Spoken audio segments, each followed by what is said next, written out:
கள்ளக்குறிச்சியில கள்ளச்சாராய விவகாரம் இதுவரைக்கும் திமுக எடுத்த நடவடிக்கை என்ன? அதையும் தாண்டி இப்ப 816 பேருக்கு மேல கைது செய்யப்பட்டிருக்கிறாங்களாமா. அங்கங்க அதிரடி ஆக்சன், அதிரடி கைது, உடனடி நடவடிக்கை அப்படி போயிட்டு இருக்குது. அது இத்தனை வருஷமா என்ன பண்ணாங்க அப்படிங்கிற கேள்வி மக்கள்கிட்ட எழுந்தாலும், மக்கள் ஊடகங்கள்ல இதையெல்லாம் செய்தியாளர்கள் சந்திப்புல கேட்டாலும், இங்க இன்னொரு விஷயம் நம்ம கிட்ட ஒரு செய்தி வந்திருக்குது. ஒருத்தர் நம்ம கிட்ட எல்லாம் அனுப்பிச்சு விட்டு, அதாவது ஆதாரங்களை அனுப்பிச்சு விட்டு பேப்பர்ல வந்த செய்திகளை அதை பேசுங்க அப்படின்னு சொல்லி கேட்டிருந்தாங்க. அது என்ன அப்படின்னா, இவங்க உருட்டு தான். முதல்ல 1974 கருணாநிதி ஐயா என்ன சொன்னாரு, அதுக்கப்புறம் ஸ்டாலின் ஐயா செய்தியாளர்கள் சந்திப்புல நம்ம செந்தமலன் சீமானண்ண பத்தி சொன்னப்ப, மதுவிலக்க பத்தி சொன்னப்ப, இவங்க எதிர்கட்சி தலைவராக இருந்தப்ப, அதிமுக ஆட்சியில் இருந்தப்ப இவர் என்ன சொன்னாரு, அதற்கப்புறம் அவருடைய மகன் உதயநிதி ஸ்டாலின் அவர்கள் என்ன சொன்னாரு, அவர் என்னுடைய மிகப்பெரிய பொறுப்பாளரா ஏன் இந்த தமிழக பெண்களின் மீது மிகவும் அக்கறை கொண்ட கனிமொழி அம்மா என்ன சொன்னாங்க. அதுவும் இல்லாம இப்ப இருக்கிற ஏவாவேலு ஐயா அப்ப எம்ஜிஆர் தலைமையிலான அரசுல இருந்தப்ப அவரு சட்டமன்றத்துல சட்டப்பேரவையில கருணாநிதி ஐயா பத்தி என்ன சொன்னாரு, இப்படிங்கிற தகவல் ஒரு சிலது இருக்குது. அதை இந்த காணொலியில நம்ம பதிவு செய்யறோம். உங்களோட நான் உயிர்மை வசந்தகுமார். வாங்க அந்த விளக்கங்களை தெளிவா பார்ப்போம். காணொலிக்குள்ள போவோம்.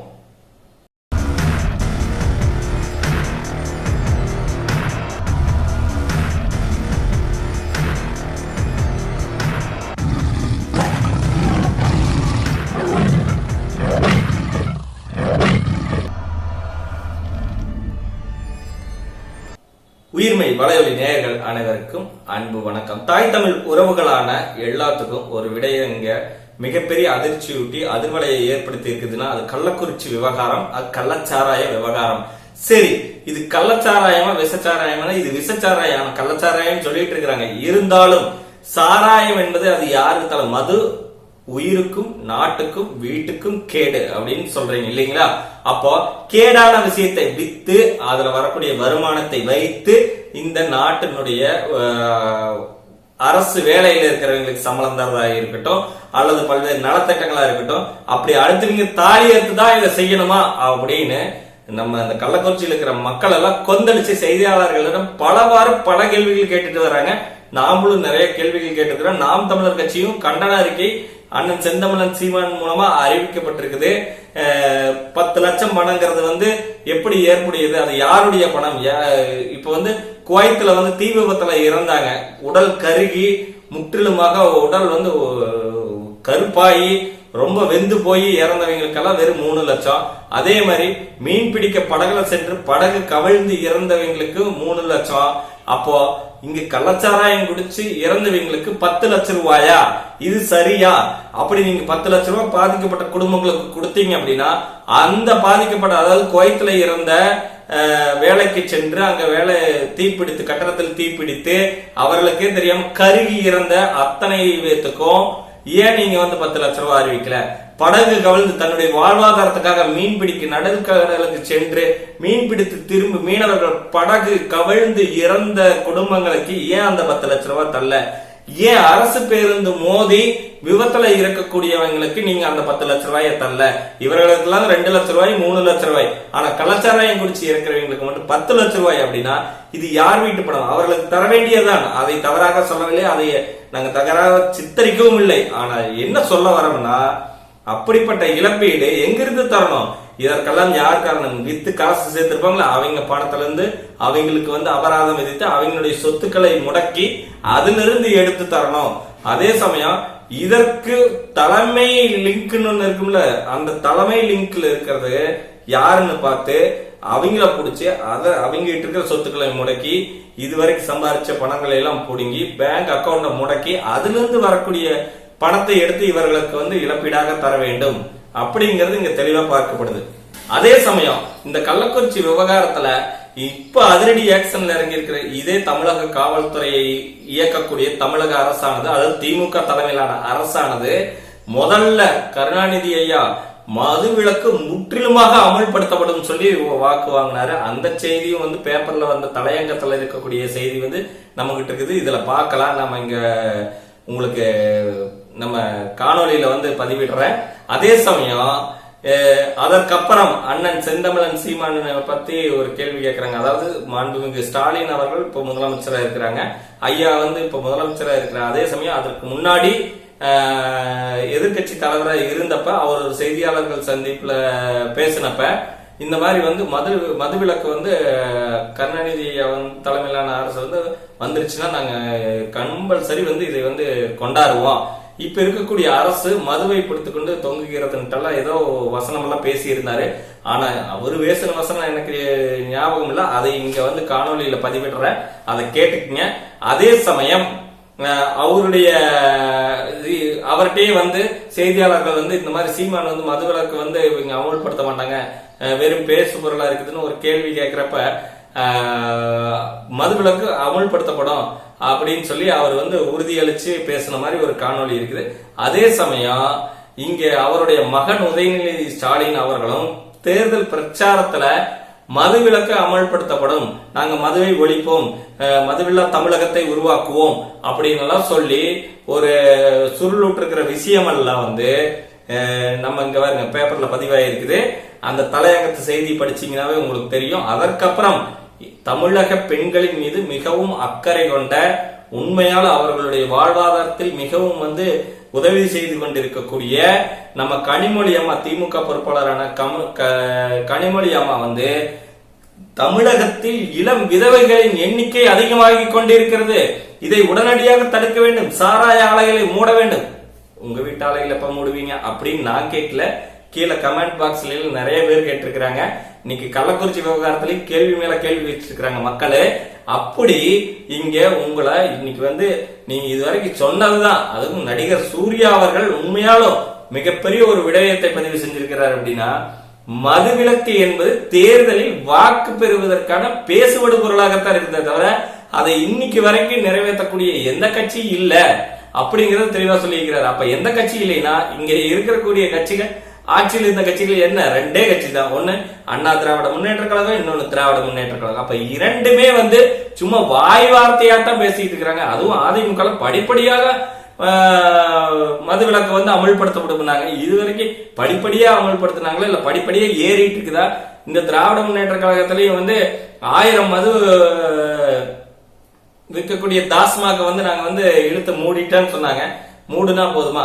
இன்னைக்கு கள்ளச்சாராய விவகாரம் விலையேற்றதுனால கள்ளச்சாராய விவகாரம் தலை வச்சு அடிச்சு இந்த 6 மாசத்துக்குள்ள இல்லது இந்த 1 வருஷத்துக்குள்ளதான் இந்த கள்ளச்சாராய விவகாரம் இருக்குதுன்னா, போன வருஷம் பாத்தீங்கன்னா மரக்கானா, இதே கள்ளக்குறிச்சியில மரக்கானா இறப்பு, அதற்கு முன்னாடி பாத்தீங்கன்னா பல வரலாறு இருக்குது. அதனுடைய அடுத்த காணொலியில நீ அடுத்தது என்னென்ன வருடம் எத்தனை பேர் இறந்தாங்க தமிழ்நாட்டுல, கள்ளச்சாராயம் எங்கிருந்து வந்துகிட்டு இருக்குது, இந்த கல்வராயன் மலையே குத்தகை கூட்ட மாதிரி கள்ளச்சாராயம் காய்ச்சறதுக்காக விடப்பட்டது.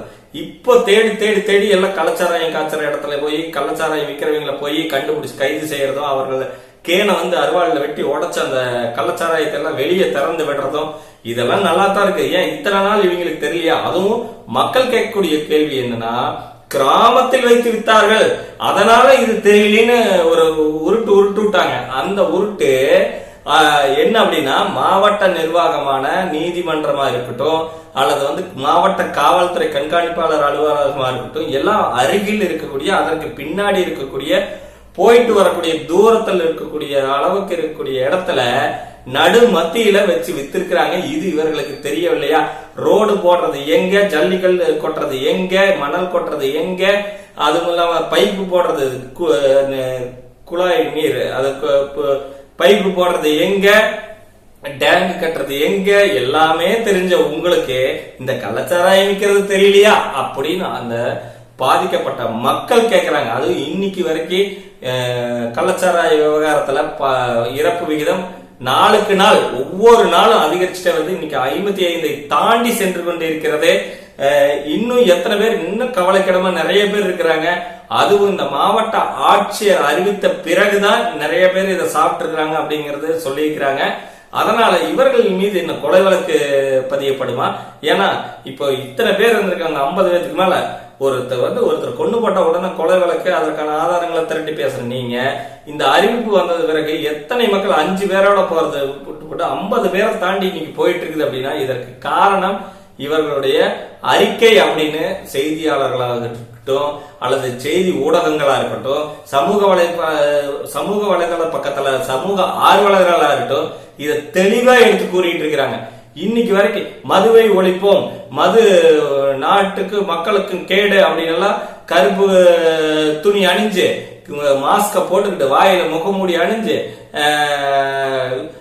இது என்ன கைப்பதாகையை புடிச்சுக்கிட்டு போராடிய நீங்க தராயிக்கிறது தெரியலையா அப்படின்னு அந்த பாதிக்கப்பட்ட மக்கள் கேட்கிறாங்க. அதுவும் இன்னைக்கு வரைக்கும் கள்ளச்சாராய விவகாரத்துல இறப்பு விகிதம் நாளுக்கு நாள் ஒவ்வொரு நாளும் அதிகரிச்சுட்டே வந்து இன்னைக்கு 55 தாண்டி சென்று கொண்டு இருக்கிறது.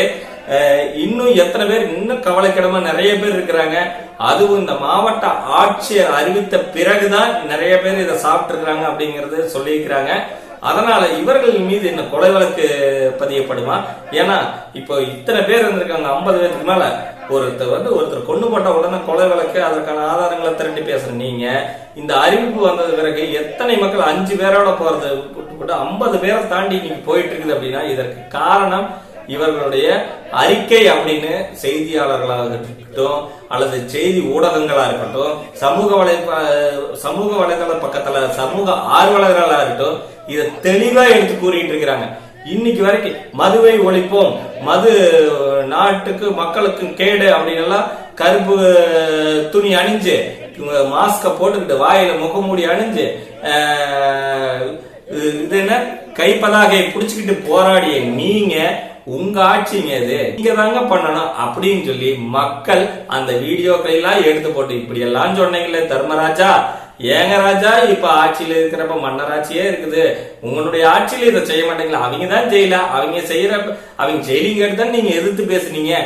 அப்படி எதிர்த்து பேசுங்க நீங்களே இன்னைக்கு வந்து இப்படி பண்ணி எங்க தாலியெல்லாம் அறுத்துட்டீங்களேன்னு சொல்லி சாபம் பண்றாங்களே, அந்த சாபம் யாரை பழிக்கும்? யாரு எந்த குடும்பத்தை போய் சேரும்? யாருக்கு இந்த சாபம் வந்து இவ்வளவு பெரிதாக விடப்படுகிறது? இதையெல்லாம் கொஞ்சம் பார்க்கணும். ஏன்னா மக்களினுடைய வயிற்றெரிச்சல், 3 பிள்ளைகளை வைத்திருக்கக்கூடிய அப்பா அம்மா இருவருமே இதனால பாதிக்கப்பட்டு இருந்துட்டாங்க.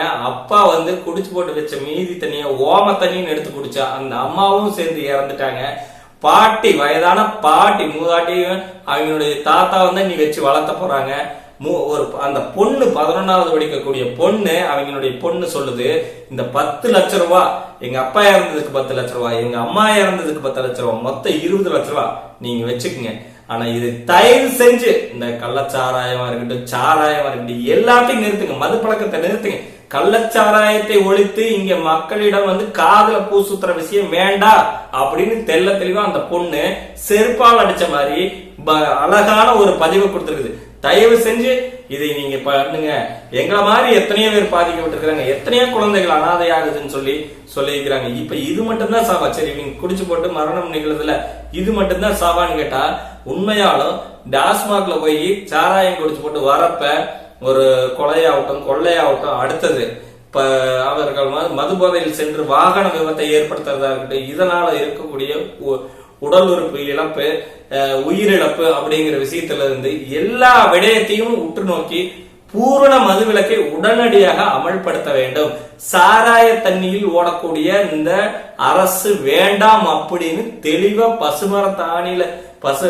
மரத்துல ஆணி வச்சு அடிச்சு சொல்ற மாதிரி மக்கள் சொல்லிட்டாங்க. அப்ப வந்து மக்களுக்கான அரசா மிகச்சிறந்த விடயமா நம்ம ஐயா, உண்மையாலும் மக்களை நேசிக்கக்கூடிய முதலமைச்சர் ஸ்டாலின் ஐயா, மக்கள் தங்கள் குழந்தைகளை போல தமிழர்களே என்னை கடலில் தூக்கி போட்டாலும் கட்டுமரமாகத்தான் நான் மிதப்பேன், அதன் மீது நீங்கள் ஏறி பயணம் செய்யலாம். அதனுடைய மீனிங் இன்னைக்கு என்னங்கிறது நிறைய பேர் அதை மீன்ஸ் பண்ணி கூட போட்டுட்டு இருக்கிறாங்க. ஆனாலும் இன்னைக்கு தமிழகமே வந்து போதையில மிதந்துட்டு இருக்குது. நீங்க கட்டுமரமா மிதக்கிறீங்க, ஆனா தமிழ்நாடு வந்து இன்னைக்கு போதையில மிதந்துட்டு இருக்குது. இந்த போதைன்னு இல்லாம நிறைய வித போதை வஸ்துக்களாம மருந்துகளையும் பயன்படுத்திட்டு இருக்கிறாங்க. கஞ்சா இன்னைக்கு தமிழ்நாட்டுல மிகப்பெரிய அளவு பரவலா மாறி போச்சு. இதையெல்லாம் வந்து சிபிசிஐடி வழக்குக்கு மாத்தி நீங்க கண்டுபிடிச்சு தெரியறத விட உங்களுக்கு ஓப்பனாவே தெரியும். செய்திகள்ல பாக்குறீங்க, செய்தி தாள்கள்ல பாக்குறீங்க, சமூக வலைதள பக்கங்கள்ல பாக்குறீங்க. இதையெல்லாம் பார்த்த நீங்க இது வரைக்கும் நடவடிக்கை இல்லையா ராசா அப்படின்னு அவர்கள் கண்ணீரும் கம்பளையுமாக அழுவது உங்கள் குரலுக்கு கேட்கவில்லையா? உங்களுடைய உண்மையால உங்க காதுக்கு எட்டவில்லையா? உங்களுடைய காதுக்கு எட்டணும்னா எவ்வளவு வாட் ஸ்பீக்கர் போடணும் அப்படிங்கிற முதல் கொண்டு எல்லாருமே மக்கள் இன்னைக்கு கொந்தளிச்சு கிடக்குறாங்க. ஒவ்வொரு தெருவும் மரண ஓலம். ஒவ்வொரு தெருவிலையும் முக்கியமா ஒரு 10 பிணங்களாவது விழுற அளவுக்கு, அந்த அளவுக்கு இன்னைக்கு கருணாபுரம் மக்கள் என்ன பாவம் செஞ்சாங்க. இன்னைக்கு வந்து தமிழ்நாடு மக்களுக்கு கிடைத்த சாபத்தீடா இந்த அரசு அப்படின்னு கேட்கிற அளவுக்கு திமுக தலைமையிலான அரசு, இந்த திராவிட கட்சிகள் தலைமையிலான அரசு அப்படின்னு கேட்கிற அளவுக்கு இன்னைக்கு இந்த அளவுக்கு மாறி இருக்குது. இதை கண்டிச்சிருந்தா ஏற்கனவே நம்ம நாம் தமிழர் கட்சியினுடைய மாவட்ட தலைவர் என்ன பண்ணிருக்கிறாரு, கள்ளக்குறிச்சியினுடைய மாவட்ட தலைவர் 6 மாதங்களுக்கு முன்னாடி இதெல்லாம் தெரிந்து மாவட்ட நிர்வாகத்திடம் சரண் சிங்கிடம் போயிட்டு மாவட்ட ஆட்சியர் இடத்துல வந்து கள்ளச்சாராயத்தை ஒழிக்கக்கூடிய மனுவை கொடுத்திருக்கிறாரு. அதற்கான ஆதாரம் வந்து அபிநயா வேட்பாளர் அவர்கள் வந்து விக்கிரவாண்டி தொகுதியினுடைய இடைத்தேர்தலுக்கான சட்டமன்ற இடைத்தேர்தலுக்கான வேட்பாளர் வந்து நாம் தமிழர் கட்சியின் வேட்பாளர் மருத்துவர் அபிநயா ஆதாரப்பூர்வமா ஒரு வீடியோ காணொலியுமே போட்டோவையுமே அவர்கள் கொடுத்த மனுவனுடைய டிராப்டையுமே அந்த நகலையுமே காமிச்சு ஆதாரத்தோட வெளியிட்டு இருக்கிறாங்க. 6 மாசத்துக்கு முன்னாடி இந்த மனுவின் மீது நடவடிக்கை எடுத்திருந்தா கூட இன்னைக்கு இந்த சாவுகளை, இந்த உயிரிழப்புகளை, இந்த ஏழை மக்களின் வாழ்வு இழப்புகளை வந்து நம்ம வந்து தடுத்திருக்கலாமே. இதையெல்லாம் செய்யாத போன இந்த நிர்வாகத்தின் மீது என்ன ஒரு நடவடிக்கை எடுக்க போறீங்க, என்ன மாதிரி வழக்கு தொடுக்க போறீங்க, இவர்களுக்கு என்ன தண்டனை கிடைக்க போகுது, இந்த மக்களுக்கான நீதி 10 லட்சத்தை தாண்டி இவர்களுக்கு என்ன 10 லட்சங்கிறது சும்மா செலவுக்கு, அதை விட்டுருங்க. ஆனா இவர்களுக்கான என்ன நீதி கிடைக்க போகுது, அந்த 3 குழந்தைகளுக்கு, அனாதையான குழந்தைகளுக்கு என்ன பதில் சொல்ல போறீங்க? அதே சமயம் தன்னுடைய மகளை தன்னுடைய கணவனை எல்லாம் இழந்து வாடும் குடும்பங்களுக்கு நீங்க என்ன பதில் சொல்ல போறீங்க? ஒரே வீட்டுல தந்தையும் மகனும் இறந்த சோகம், அவங்க தாலி ஏற்ற விஷயம், எத்தனை பேர் தாலி ஏற்றுட்டீங்க அப்படின்னு சொல்லி சமூக வலைதளத்துல சமூக ஆர்வலர்கள் கேட்கிற கேள்வி உங்களுக்கு காதல் விழுதா அப்படிங்கறத நம்ம இந்த காணொலி மூலமா வைக்கிறோம். அதே சமயம் ஒரு வேண்டுகோள், தயவு செய்து பூரண மது விலக்கை அமல்படுத்துங்கள். இந்த கள்ளச்சாராய விவகாரம் தாண்டி இதனால் டாஸ்மாக்னாலையும் பாதிக்கப்படுறீங்க. இன்னைக்கு மாணவர்கள் முதற்கொண்டு குடிக்கக்கூடிய குடிப்பழக்கத்துக்கு, போதை பழக்கத்துக்கு அடிமையாயிட்டு வர்றாங்க. ஒரு சின்ன மாணவர்கள் சொல்லக்கூடிய விஷயம் கேட்டப்பா தலவாணி அப்படிம்பாங்க. தலவாணினா அது என்னன்னு தெரியல, அது என்னமோ கூலிப்பா, அது என்னமோ தலவாணிங்கிறாங்க. இப்படி நாக்குல வச்சுக்கிட்டா அது வந்து உதட்டுக்குள்ள வச்சுக்கிட்டா அது போதை தருதாமா. அந்த போதை தரக்கூடிய விடயத்துக்கு இன்னைக்கு அடிமையா வராங்க எல்லாருமே. போதை தடுப்பு, அந்த தடுப்பு, இந்த தடுப்புன்னு எத்தனை பிரிவு இருக்குது, மதுவிலக்க பிரிவுன்னு இருக்குது. எல்லா பிரிவும் இன்னைக்கு வந்து இந்த சாவுகள் வந்ததுக்கு அப்புறம், உயிரிழப்புகள் வந்ததுக்கு அப்புறம் தான் கண்ணு விழிச்சு பார்த்து எல்லாம் கண்டுபிடிச்சிட்டு இருக்கிறாங்களா? இதுக்கு முன்னாடி தெரியலையான்னு கேட்டா, இதுக்கு முன்னாடி தெரியலன்னு சொன்னா இவர்களுக்கு இத்தனை நாள் கொடுத்த சம்பளம் எதற்கு? மக்களின் வரிப்படம் இவர்களுக்கு சம்பளமாக சென்றது வீணா அப்படிங்கிற கேள்விய சமூக வலைதளத்துல சமூக ஆர்வலர்களா இருக்கட்டும், அல்லது அந்த கள்ளக்குறிச்சியை சார்ந்த பாதிக்கப்பட்ட குடும்பங்களின் பெண்களா இருக்கட்டும், பாதிக்கப்பட்டவர்களா இருக்கட்டும், அவர்கள் பாதிக்கப்பட்டவர்களுடைய உறவினர்களா இருக்கட்டும், அவங்க கேட்கக்கூடிய கேள்வி சமட்டையால் அடிச்ச மாதிரி கேட்டுட்டு இருக்கிறாங்க. அண்ணன் செந்தமிழன் சீமான் அடிக்கடி சொல்றாரு, இந்த சாராய கொள்கையை வச்சுட்டு வெறும் சாராயத்துல பிடிக்கக்கூடிய தமிழகம் சுடுகாடாயிரும் சொன்னாரு. அது நடந்திருக்குது. இந்த சாராயத்தை விட்டொழிக்கணும், இந்த மதுவில்லா தமிழ்நாட்டை உருவாக்கணும்னா இந்த சாராய ஆலைகளை வைத்துக் கொண்டு இந்த அரசாங்கத்தை நடத்தக்கூடிய அரசியல்வாதிகள் முதல் மாறணும். அவங்க திருந்தினா மட்டும்தான் இது மாறும். அதுலயும் என்ன சொல்லியிருந்தாரு அந்த செய்தியாளர்கள் சந்திப்புல, அவர் சொன்ன விஷயம், சீமானந்தன் நீங்க தான் வந்து சாராய ஆலையை வச்சிருக்கிறதா சொல்லியிருக்கிறீங்களே அப்படின்னு சொன்னப்போ, இங்கே மதுவிலக்கு அமல்படுத்தி விட்டால் அந்த சாராய ஆலைகளை எப்படி வைத்து நடத்த முடியும், அதுவும் மூடித்தானே ஆக வேண்டும் பதில் சொன்ன ஐயா மாண்புமிகு ஸ்டாலின் அவர்கள் இன்னைக்கு உண்மையாலும் நம்மளுடைய மக்கள், பல கோடி மக்களுடைய தானைய தலைவனாக, தன்மான தலைவனாக இன்னைக்கு வந்து ஒரு முதலமைச்சர் நாற்காலியில் உட்கார்ந்து இந்த நாட்டை ஆண்டு கொண்டிருக்கிறார் என்பது அவருக்கு கவனத்தில் நாங்க வந்து எடுத்து வைக்கிறோம். அந்த கவனத்தை நீங்க வந்து தயவு செய்து எங்கள் பக்கம் திருப்பி நீங்க சொன்ன அந்த பத்திரிகை செய்தியை நாங்க இதுல பதிவேற்றோம். அரசு உடனடியாக தன்னுடைய கவனத்தை இதில் செலுத்தணும். உடனடியாக மதுவிலக்கு அமல்படுத்துகிற அந்த முயற்சியில் உடனடியாக ஈடுபட வேண்டும் என்பதை கோரிக்கையை வலியுறுத்தி தான் இன்றைக்கு கலைஞர் அவர்கள் தன்னுடைய அறிக்கையிலே தெளிவாக வெளியிட்டிருக்கிறார்கள். சீமான் ஒரு விமர்சனம் வந்து திமுக மீது வச்சிருக்காரு. அதாவது பூரண மதுவிலக்கு கொண்டு வரப்படும் சொல்லி திமுக அறிவிச்சிருந்து வரவேற்கிறது.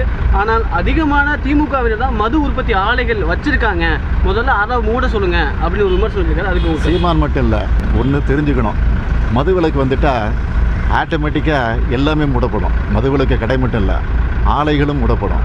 இந்த காமன் சென்ஸ் வந்து அவங்களுக்கு தெரிஞ்சுக்கிட்டா நல்லதுன்னு நான் நினைக்கிறேன். இத்துக்கார பைலட் இந்த நாடு மக்களும் மாட்டிக்கிட்டு படுற பாடு. சரி என்ன ரொம்ப திட்டவும் முடியல. ஒரு அளவுக்கு மேலே வேணால் வேற ஏதாவது வார்த்தையை பேசி விட்டுருமோன்னு வேற பயமா இருக்கு. ஒரு ஆதாரமாக பத்திரிகையில வந்த செய்தியும் பதிவிட்டு இருக்கிறோம். இது எல்லாம் பார்த்து நீங்க தயவு செஞ்சு இதற்கான நடவடிக்கை எடுக்கணும்னு இந்த காணொலி மூலமா கேட்கிறோம். அதே சமயம் இனிமே இந்த உயிரிழப்புகள் வராமல் தவிர்க்கணும். இந்த உயிரிழப்புகள் வராமல் தவிர்க்கணும்னா என்ன செய்யணும்னா இந்த பூரண மதுவிலக்கு அதை தயவு செஞ்சு அமல்படுத்துங்க. பல மாணவர்கள் மாணவிகள் பல பேருடைய வாழ்க்கை இளைய தலைமுறையினருடைய வாழ்க்கை இன்னைக்கு நாசமா போயிட்டு இருக்குது. மக்கள் உணரணும். நாங்க காசுக்கு போட்டு 500க்கு 1000க்கு நாங்க ஓட்டு போட்டோம், வெள்ளி கொலுசுக்கும் பாத்திரத்துக்கும் அவங்க தரக்கூடிய வாக்குக்கான பரிசு பொருளுக்கு ஆசைப்பட்டேன்னு சொல்லிட்டா இப்படிப்பட்ட ஆட்சி தான் அமையும். நல்ல ஆட்சி அமையணும்னா எதுக்குமே காசு தராத உண்மையும் நேர்மையாக தத்துவ கொள்கையோட கோட்பாட்டோட உங்களை வந்து அணுகி நேர்மையும் நியாயமா ஜனநாயகமா நிற்கக்கூடிய வேட்பாளருக்கு நீங்க வாக்களிக்கணுங்கிற விஷயம் உங்களுக்கு தெரியாம போச்சா? ஒரு நேர்மையாளர்களை உண்மையான வெற்றியாளர்களாக மாற்றக்கூடிய விஷயம் உங்களுக்கு தெரியாத போச்சா? இந்த நாட்டுல எத்தனை அப்துல் கலாம் பிறந்தாலும் இதை திருத்த முடியாத ஒரு இடமா மாறிடுச்சு அப்படிங்கறத ரொம்ப வேதனைக்குரிய விஷயமா இருக்குது.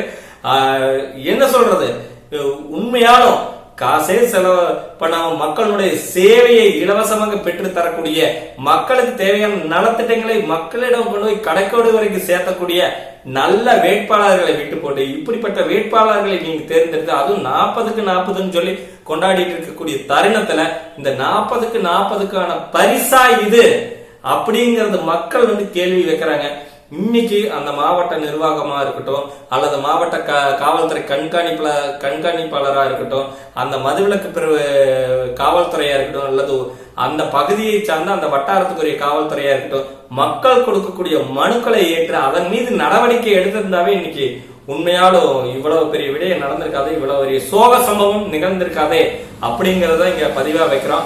அதே சமயம் இதெல்லாம் மாறணும்னா அடிப்படை அரசியல் மாற்றம், சமூக மாற்றம் தேவை. நீங்கள் மாறாம உங்க வீடு மாறாது, உங்க வீடு மாறாம தெரு மாறாது, தெரு மாறாம ஊர் மாறாது, ஊர் மாறாம இந்த வட்டம் மாறாது, மாவட்டம் மாறாது, இந்த தமிழ்நாடு மாறாது.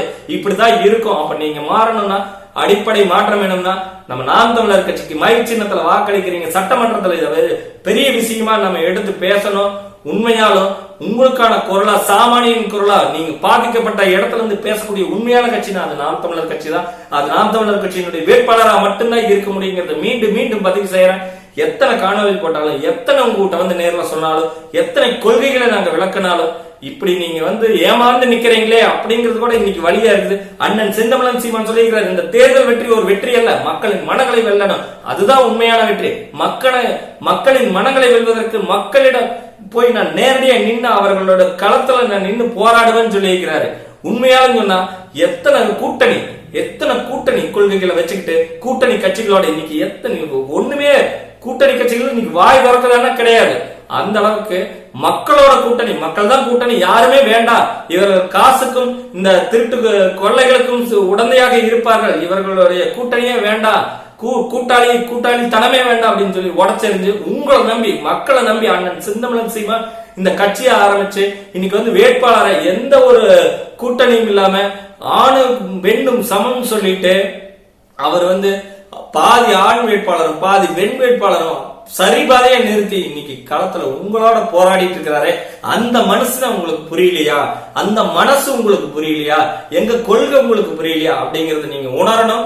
கண்டிப்பா இந்த விக்கிரவாண்டி இடைத்தேர்தல் அதற்கான பதில் சொல்லும். 2026 அண்ணன் செந்தமிழன் சீமான் கண்டிப்பா முதலமைச்சராவாரு. அதற்கான விடயம் உருவாகும். அதற்கான உண்மையால கடவுளே காட்டி கொடுத்துட்டாரு, இவங்களுடைய ஆட்சி இப்படித்தான் இருக்கும் அப்படின்னு உங்களுக்கு சொல்லாம சொல்லியிருக்கிறாரு. அதனால உண்மையால இது புரியும் நினைக்கிறேன். மை சின்னத்துல வாக்களிங்க. இதற்கான அனைத்து விடைகளையும் நம்ம மாற்றி உண்மையால இயற்கை பணமான பனைமரத்து பாலா இருக்கட்டும், பனம்பாலா இருக்கட்டும், தென்னம்பாலா இருக்கட்டும், எல்லாத்தையும் இறக்கி விவசாயிகளுக்கு வாழ்வாதாரம் அளிச்சு வாழக்கூடிய வாழ்க்கையை, நல்ல ஒரு சமுதாயத்தை, இளைய தலைமுறையை உருவாக்கணும். நல்ல கல்வி, நல்ல குடிநீர், தரமான மருத்துவம், அத்தனை இலவசம், சரிசமமானதா இருக்கும். இது எப்படி சொல்றது, உண்மையால அனைவருக்கு அரசு பணி, ஆடு மாடு மேய்த்தல் அரசு பணி, இங்கு சந்தை பொருளாதாரம் எப்படி போயிட்டு இருக்குது அதையெல்லாம் உணரணும்னு சொல்லி இவ்வளவு தூரம் பேசிட்டு இருக்கோம். தொடர்ந்து தொடர்ந்து தொடர்ந்து இவ்வளவு பேசிட்டு இருக்கிறோம். மக்கள் நீங்க புரிஞ்சுக்கணும், வாக்களிக்கணும். உண்மையாலும் உங்க குடும்பத்துல ஒருவனாக இந்த உங்க அனுதாபங்களோ உங்களுடைய வருத்தங்களையும் நாங்க ஏத்துக்கிறோம்.